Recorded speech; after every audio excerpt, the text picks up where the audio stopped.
Boa noite a todos. Mais uma vez honrado com a distinção de partilhar com vocês através da ABVM TV. Temos como razão do estudo da noite de hoje o Livro dos Espíritos, no seu livro 4, Esperanças e Consolações, capítulo 1, Penas e Gozos Terrestres, cujo subtítulo é Felicidade e Infelicidade Relativas, relatadas nas questões 928 a 933. Vamos proceder então à leitura da página de abertura, que relativo a esse tema, está contido no livro O Céu e o Inferno, por Allan Kardec, na primeira parte, capítulo 3, item 12. Vamos extrair o seguinte: a suprema felicidade consiste no gozo de todos os esplendores da criação, que nenhuma linguagem humana jamais poderia descrever, que a imaginação mais fecunda não poderia conceber. Consiste também na penetração de todas as coisas, na ausência de sofrimentos físicos e morais, numa satisfação íntima, numa serenidade d'alma imperturbável, no amor que envolve todos os seres por causa da ausência de atrito pelo contato dos maus, e, acima de tudo, na contemplação de Deus e na compreensão dos seus mistérios revelados aos mais dignos. A felicidade também existe nas tarefas cujo encargo nos faz felizes. Os puros espíritos são os messias ou mensageiros de Deus pela transmissão e execução das suas vontades. Preenchem as grandes missões, presidem a formação dos mundos e a harmonia geral do universo. Tarefa gloriosa a que se não chega senão pela perfeição. Os da ordem mais elevada são os únicos a possuir os segredos de Deus, inspirando-se no seu pensamento, de que são diretos representantes. Neste momento, agradecemos ao Senhor, Criador de tudo e de todas as coisas, pela oportunidade ímpar de estarmos diante de mais um estudo para falar das coisas desse Deus maravilhoso. Que a espiritualidade amiga, capitaneada pelo Dr. Adolfo Bezerra de Menezes, mentor espiritual dessa casa tão amiga, tão acolhedora, possa conduzir os nossos trabalhos para que tenhamos a possibilidade de dar por completo a empreitada que nos foi proposta. Se conosco, Senhor, agora e sempre, graças a Deus. Enfim, nestas questões, vamos tratar de O Livro dos Espíritos, que, trazido até nós por Allan Kardec, retrata um pouco desse cotidiano que vivenciamos, de tantas mazelas, tantas decepções, tantas alegrias. Mas veja bem, tudo isso é resultado de que a Terra ainda é um planeta de provas e expiações. Fala-se na transição planetária, fala-se num mundo de regeneração destinado ao planeta e àqueles que aqui estiverem, encarnados ou desencarnados, mas envolvidos com este planeta. Mas isso não é coisa para agora, no nosso tempo. Então, a partir do momento em que Deus determina o que seja, é no tempo de Deus e não no nosso tempo. Mas, enfim, vamos dar seguimento falando da questão 928. Pela especialidade das aptidões naturais, Deus indica, evidentemente, nossa vocação neste mundo. Muitos dos males não decorrem de que não seguimos essa vocação? A resposta dos espíritos é verdade. E frequentemente são os pais que, por orgulho ou avareza, fazem seus filhos saírem do caminho traçado pela natureza e, por esse deslocamento, comprometem sua felicidade e eles disso serão responsáveis. Em verdade, quando nós reencarnamos, já encontramos uma família que nos acolhe. Essa família tem também os seus dogmas, a sua religião, tem a sua fonte de renda, porque é preciso, acima de tudo, ter um trabalho para o sustento da própria família. E nessa assertiva, tendo, por exemplo, família de banqueiros, né? Família de advogados, família de médicos, de comerciantes, de industriais, de esportistas, né? Tem até o ditado antigo, filho de peixe, peixinho é. E na medida em que um de nós descamba para uma outra aptidão, desenvolve uma outra especialidade, e isso contrariando aquele dogma da família, começa a ser visto como uma ovelha negra. E muitos acabam optando pelo suicídio, entram em depressão.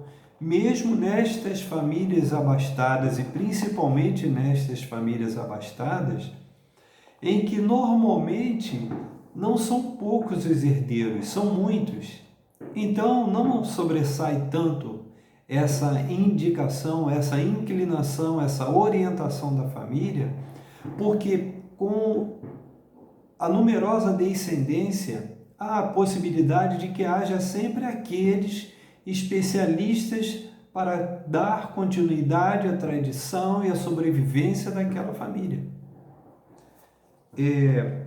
Seguindo adiante, a questão 929 diz o seguinte: há pessoas que estão privadas de todos os recursos. Então, mesmo que a abundância reine ao seu redor, não tem senão a morte por perspectiva. Que partido devem tomar? Deve-se deixar morrer de fome? Não, isso não. É o próprio instinto de sobrevivência. E nesse aspecto, considerando até a atitude de se deixar levar pela fome, pela miséria, pelo abandono, pela doença, pelos vícios, de todas as drogas ao alcance da humanidade, seria considerado também uma forma de suicídio, ainda que de forma paulatina, ainda que de forma continuada, e não num gesto inopinado, repentino, que interrompesse abruptamente aquela existência. Ainda assim seria pecado. Então, não se pode ter essa ideia, não se pode deixar levar por esse orgulho, por essa vaidade. Se não pode ser aquilo, também não quer ser nada. Há sempre que tirar uma oportunidade daquela necessidade que se apresenta diante de nós. Isso é certo. A gente já tem consciência disso. Principalmente aqueles que estudam doutrina, aqueles que estão mais afeitos, independentemente da questão 621 do Livro dos Espíritos, que determina que a lei de Deus já está incutida quando nós somos criados como espíritos, antes mesmo de encarnarmos como ser de qualquer planeta, qualquer orbe, nesse universo maravilhoso da criação de Deus, é incutida a lei de Deus na consciência. Então nós sabemos disso.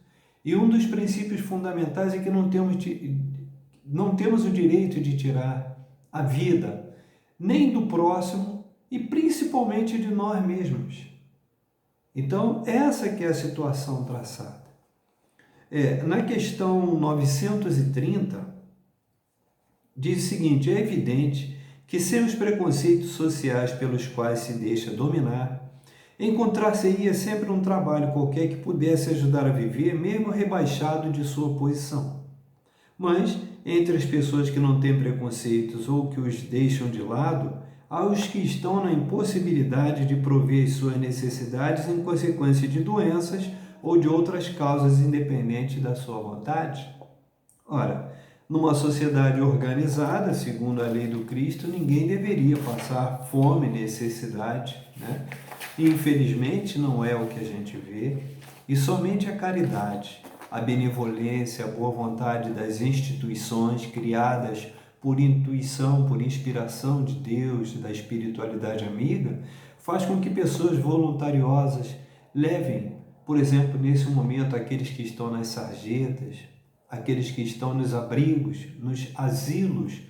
Quantos não estarão aí não estariam perdidos se não houvesse essa iniciativa de particulares, de pessoas misericordiosas, pessoas solidárias, pessoas dotadas da fraternidade, para levar esse conforto a esses que, de alguma maneira, foram deserdados da sorte, mas deserdados da sorte em função dos conflitos entre eles e os próprios familiares, tendo boa ascendência ou não, porque o infortúnio não escolhe, a doença grave não escolhe, a deficiência, a necessidade especial não escolhe se vai ser nessa família ou naquela, vem de acordo com o merecimento daquele espírito que, ao reencarnar, vai cumprir a lei de causa e efeito.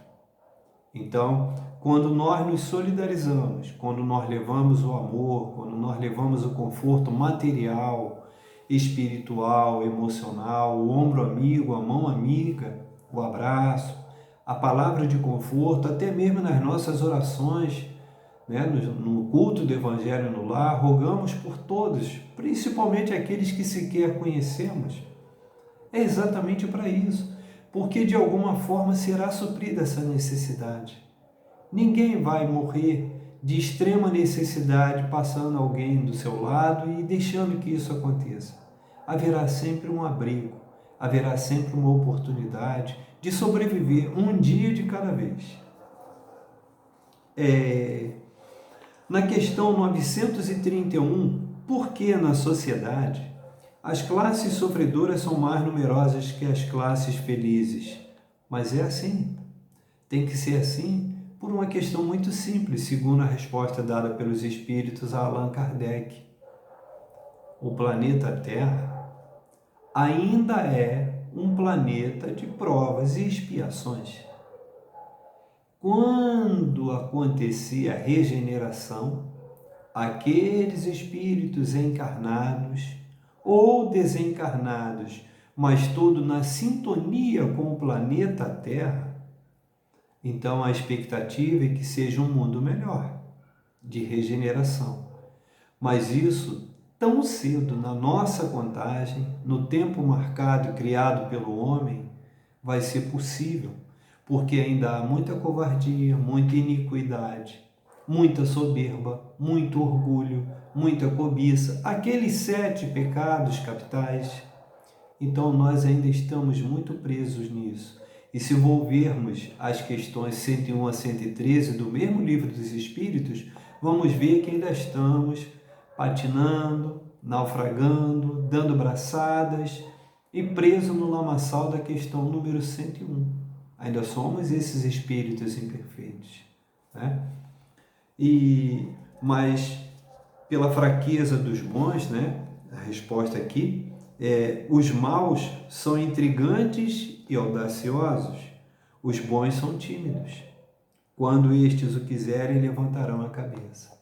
Então, temos um exemplo enquanto nação, os Estados Unidos, quando se rebelaram e proclamaram a independência com relação à Inglaterra, a Revolução Francesa, que trouxe a Declaração dos Direitos do Homem, a Declaração Universal dos Direitos do Homem, e serviu de inspiração para a modificação, alteração e criação de constituições ao redor do mundo.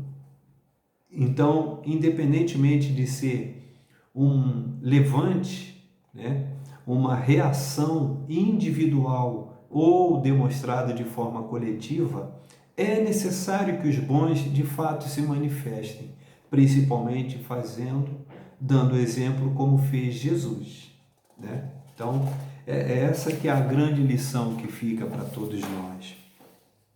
E na questão 933, se o homem frequentemente é o artífice dos seus sofrimentos materiais, não ocorre o mesmo com os sofrimentos morais? E a resposta dos espíritos, diz o seguinte: mais ainda, porque os sofrimentos materiais algumas vezes são independentes da vontade, mas o orgulho ferido, a ambição frustrada, a ansiedade da avareza, a inveja, o ciúme, todas as paixões, em uma palavra, são torturas da alma. Então, nesse aspecto, sempre houve, por misericórdia de Deus, aqueles que lideraram, aqueles que orientaram, aqueles que deixaram um legado escrito. Foi assim com Hermes Trismegisto, lá no Egito, entre 1500 e 2000 antes de Cristo, que deixou um legado, uma obra descoberta, e muitos ainda duvidam que seja tudo capacidade de um só espírito encarnado, mas ali está, entre as 7 leis que ele criou, ele trouxe a lume, uma dessas 7 leis herméticas trata da lei de causa e efeito, tão decantada na obra de Allan Kardec, tão repetida pelos espíritos superiores, para que tenhamos sempre a convicção de que aqui se faz, aqui se paga, como a gente sempre comenta. Então, se estamos ligados a esse orbe, desde que não tenhamos como pena o banimento desse mesmo orbe, estaremos ligados umbilicalmente com ele, sempre, até que possamos, de fato, ter essa honra, mas teríamos que ter uma ousadia muito grande para melhorar internamente o nosso pensamento, as nossas atitudes e nossas ações, para que merecêssemos sair deste orbe e para outro. O que aparentemente, por enquanto, e esse por enquanto são milhões de anos, não vai ser possível para nós. Tenhamos sempre essa consciência. E aí, envolvendo aqueles espíritos iluminados que trouxeram para nós os ditames, né, as leis de Deus, reforçaram, incutiram na nossa consciência, porque milenares já somos. Moisés, quando transcreveu o Pentateuco, ele trouxe para a história da humanidade, em Gênesis, capítulos 2 e 3, o exemplo de Adão e Eva, que pela cobiça comeram do fruto proibido que era da árvore do conhecimento. E Deus, então, os baniu do jardim do Éden. Dessa união nasceram Caim e Abel. E aí Caim, pela ira, pela inveja, matou Abel. E imagina o que isso está, inclusive, registrado em Gênesis também, capítulo 4, versículos 1 a 26. Então, conta essa trajetória. Mas isso tudo é o Velho Testamento, tá? E aí, envolvendo, chegando mais um pouquinho, mais próximo da gente, já por volta de 940, 930 antes do Cristo, o rei Salomão, que já foi o quarto rei, né? O primeiro foi Saul, o segundo eu não lembro agora o nome, o terceiro foi Davi, e Salomão foi o quarto rei de Israel. Isso depois de Israel unificado, porque até então existia o reino de Israel e o reino de Judá. Então, eram 10 tribos para o norte e 2 tribos para o sul, e nessa do sul de Judá é que Jesus teria vindo a partir da Galiléia.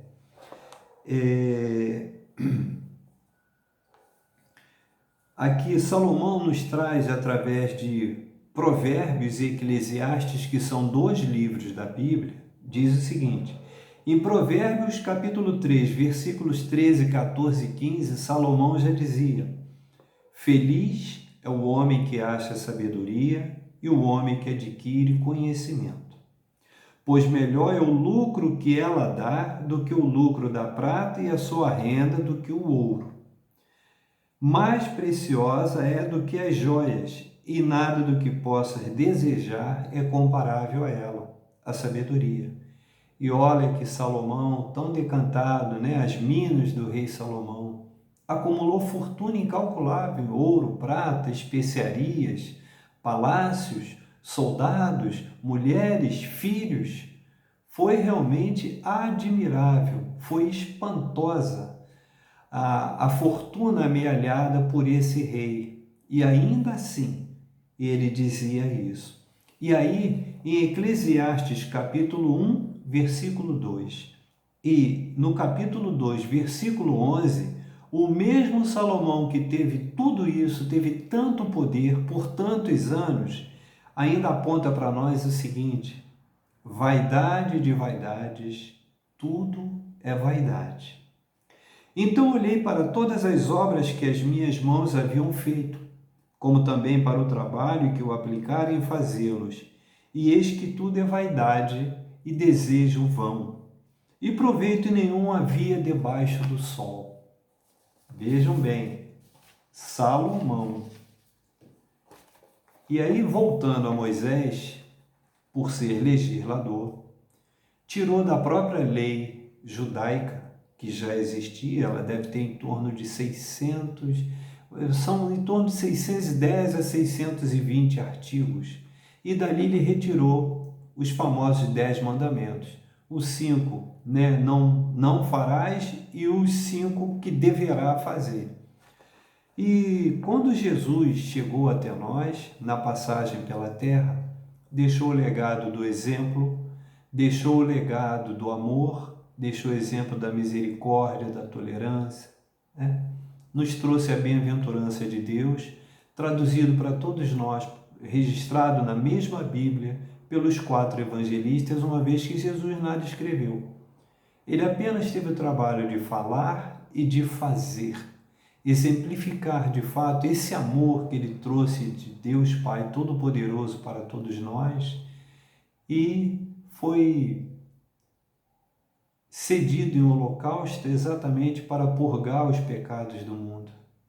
E nós, 2020 anos depois desse episódio, mal agradecidos que somos, ainda estamos reencarnando sucessivamente até que tenhamos de fato incutida no pensamento e no coração a certeza de que só esse amor inolvidável pode realmente nos levar para essa elevação intelectual e moral.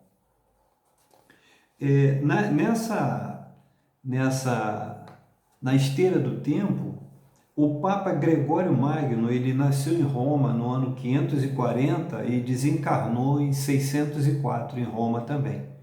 Mas foi por volta de 590 que ele então ratificou o entendimento através daquelas bulas, né? A bula papal, o concílio, e aí logo depois o Papa emite aquela bula, e aí ele descrevia os 7 pecados capitais, que são a gula, a avareza, a luxúria, a ira, a inveja, a preguiça e a soberba. Esses 7 pecados capitais descritos, né, elencados e chancelados pelo Papa Gregório Magno, tinham o objetivo de reforçar e incutir na humanidade submetida à Igreja Católica, que seguia os preceitos da Igreja Católica, um reforço aos 10 mandamentos de Moisés. Tudo guarda a sua similaridade, tudo guarda a sua correspondência. E aí, mais adiante, São Tomás de Aquino, também na sua Suma Teológica, ele que é um dos 36 doutores da Igreja, né? O último foi Gregório de Narek, que nasceu na Armênia e desencarnou no ano de 1005, mas só foi reconhecido como doutor da Igreja em setembro de 2015. Então, hoje, a Igreja Católica conta com 36 doutores. E entre esses 36, somente 4 mulheres. Mas já é um começo. O empoderamento está aí, e que tenhamos a oportunidade de vislumbrar ainda nessa existência o reconhecimento da Igreja para mais 1, 2, 3, 10, que sejam tantas mulheres, para que fique equivalente com o número de homens que a própria Igreja já elegeu. E aí nós temos aí um exemplo reconhecido, inclusive, desse grande autor chamado Dante Alighieri, que nos legou a Divina Comédia, contando aquela epopeia que foi na caminhada. Aparentemente seria o Vale de Josafá, porque é para onde caminhavam todos quando estavam com doença infecto-contagiosas. Temos como exemplo Maria de Magdala, com os leprosos, hoje rancenianos, e é chamado de Vale de Josafá, onde tem o cemitério dos judeus nas proximidades de Jerusalém. E exatamente fazendo analogia com essa região é que Dante Alighieri, através dali, teria descido até os últimos círculos, até o 9º círculo do inferno, e aí ele foi acompanhado por Virgílio, foi orientado pelo espírito de Virgílio, que foi o que escreveu Eneida, que era a musa também do Virgílio. A musa de Dante Alighieri era Beatriz.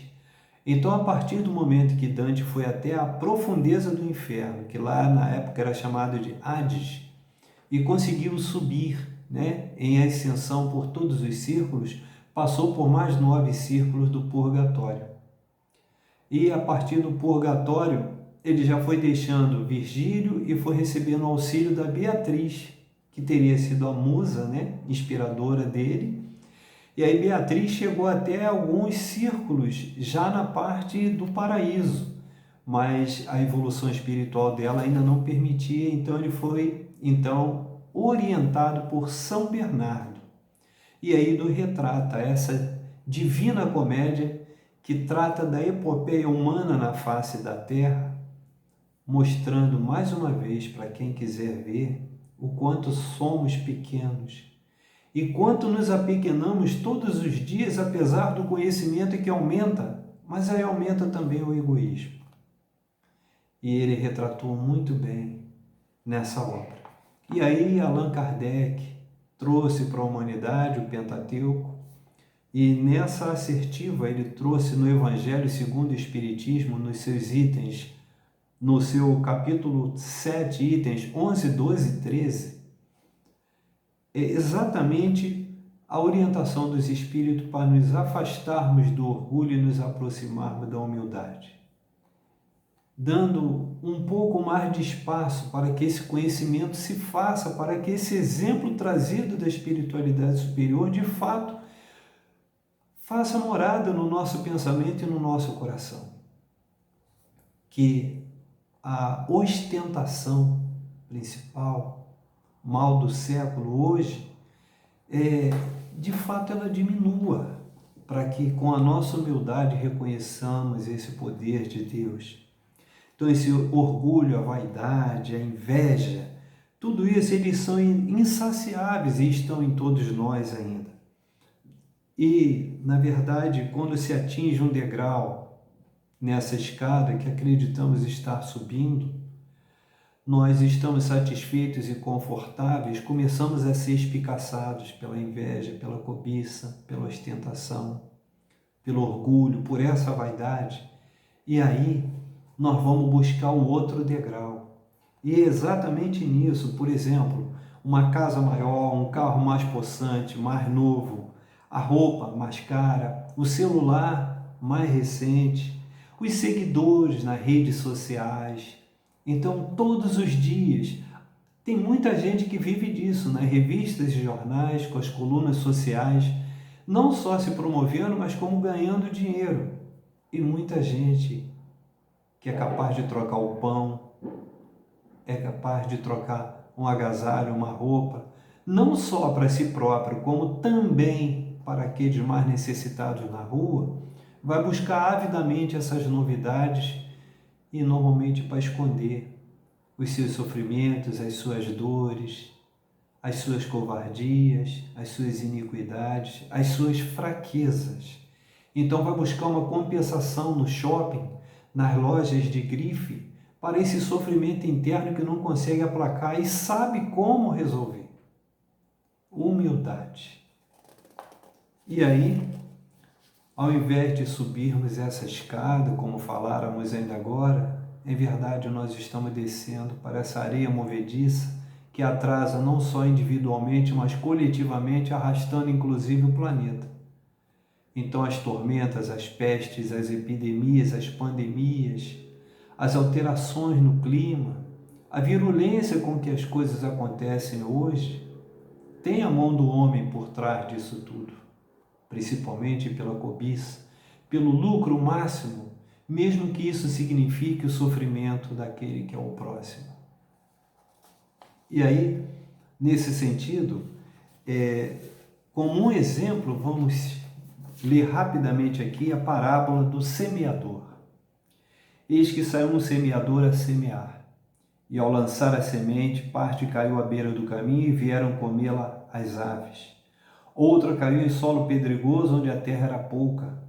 Não tardou a nascer, porque estava rente à superfície, mas quando despontou o sol, ficou crestada e secou por falta de raízes. Outra ainda caiu entre espinhos, e os espinhos cresceram e a sufocaram. Outra caiu em bom terreno, e deu fruto a 100, a 60 e a 30 por um. Quem tem ouvidos, ouça. Isso foi Jesus, lá na margem do lago de Genezaré, trazido a nós por Mateus no capítulo 13, nos seus versículos 1 a 23. Então, quando diz a 100, a 60, a 30, em verdade está dizendo que o semeador é Deus, né? Se nós deixarmos essa semente na seara que somos nós, essa semente pode frutificar 100%. E aí estaremos nos braços de Deus, no paraíso. Mas a 60 por 1 é 60%. Estaria ótimo. Mas ainda assim, na misericórdia de Deus, se for a 30 por 1, o rendimento daquela semente, que somos nós, a terra somos nós, o mínimo de 30%. 30 por 1, Deus já está satisfeito conosco. E nós não estaremos satisfeitos, nunca estaremos satisfeitos nessa busca incessante do prazer, da ostentação. Mas se nós conseguirmos chegar próximo desses 30%, quem sabe daqui a algumas tantas encarnações, conseguiremos alcançar o que Deus espera de nós. Perdão.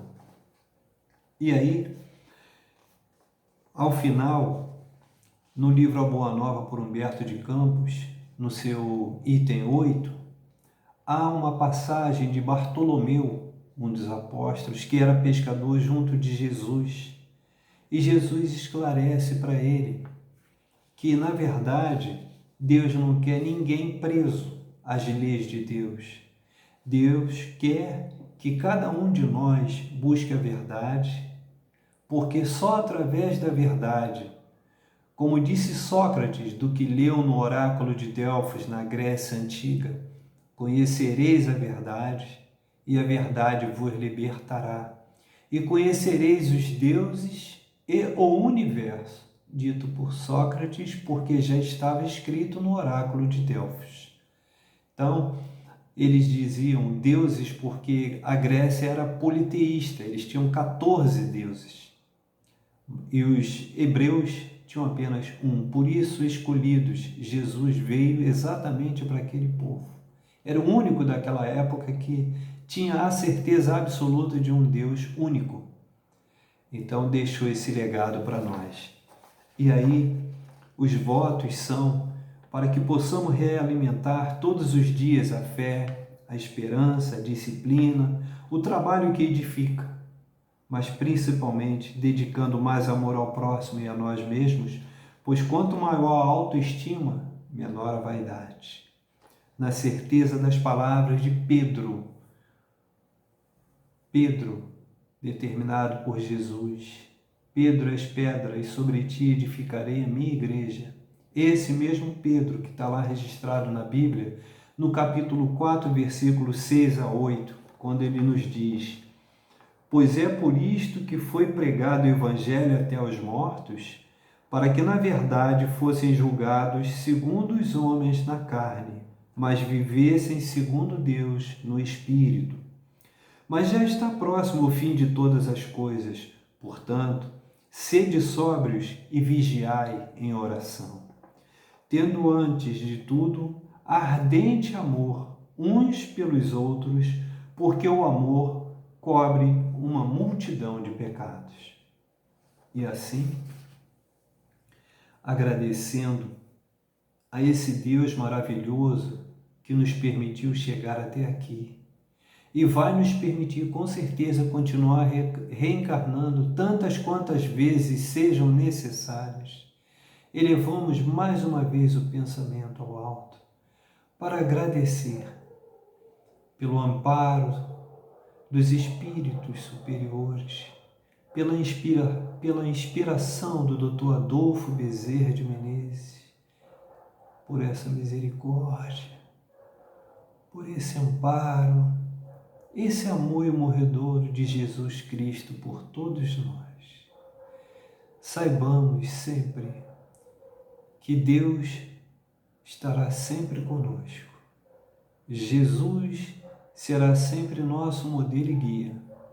E o Dr. Adolfo Bezerra de Menezes, mentor espiritual dessa casa maravilhosa que nos abriga e prodigaliza o conforto espiritual nas vicissitudes que ainda assolam nosso espírito, estarão conosco. Muito obrigado e uma boa noite a todos.